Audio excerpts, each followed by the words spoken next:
G'day team, Uncle Jojo, or Majika, to another Rip Roaring episode. Today we're going to laminate two pieces of hardwood together. You've seen me do it before for a bearer. So today what we're going to do it is for a low bearing point above a sliding stacker door. So what we've got is a massive, huge door that we're putting in, which is 2.2 metres high by 2.4 metres wide, steel framed and flat. So we need to make sure that our header is nice and sturdy so there's no sag in the runner. So what we've got is two pieces of hardwood. We got it at 35mm thick by 90mm high, or 1.5 inches by 4 inches. And what we've done is trimmed it down so it's 70 by 70, or give or take 3 inch by 3 inch. What you're going to see me do today is we glued it yesterday and pinned it. Here it is pinned in a few spots and screwed. And what we're going to do today is actually show you how to pin it properly to stop any ability for these timbers to spread. That's the last thing we want, is these timbers to spread apart. So what we're going to do is we're going to run across this, and we're actually going to stagger our fixing points. They're going to be coming in 20mm from the edge. So that's my 20mm mark there. We're going to come 20mm in from the edge, 20mm from the edge there.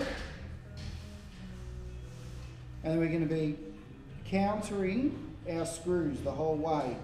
Why do we counter the screws? Because if we counter the screws, it gives the ability to hold the timber right in place. If we don't do it and we just pin it like we've done in this side, just in the center points, then this timber can spread apart on the top or the bottom.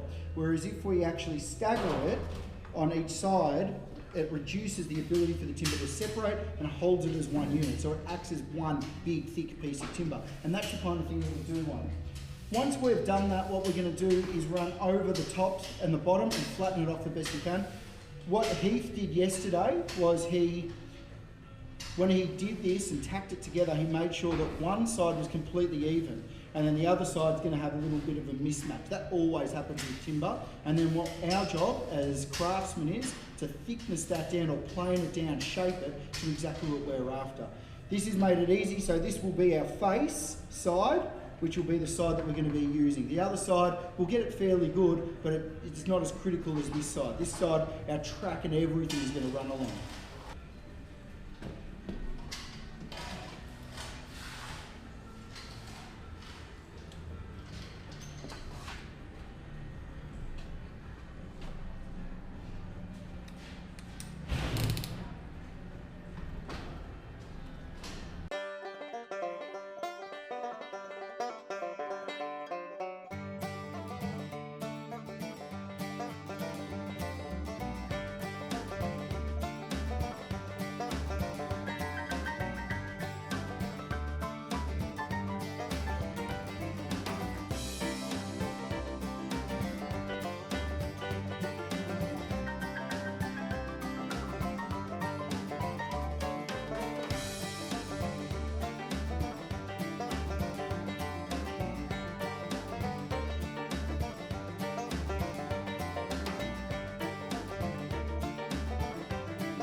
Run. 23. Oh!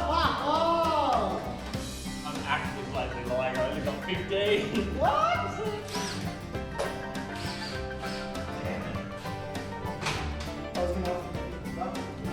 Damn it. So now we've got that nice and flat all the way through.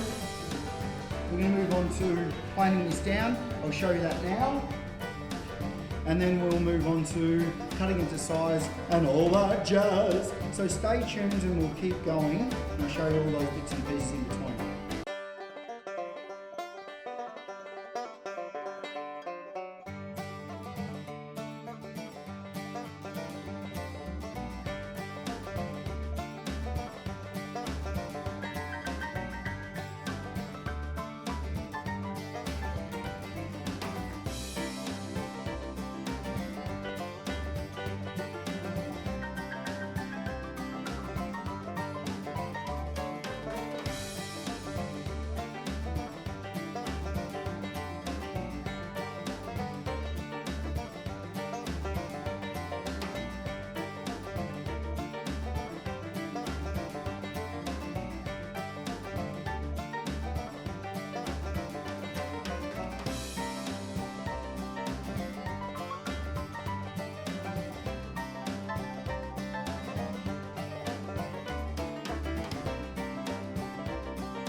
Thanks for watching, team. Any questions or queries about how to straighten a piece of bearer or joist, or when we're laminating timbers together, how to make sure that they're nice and even, consistent all the way through, and shaping those down, please flick it over for me and I'll answer it for you best I can whenever I can. Thanks for watching, and like always, stay unreal banana peel. I'll see you in the soup.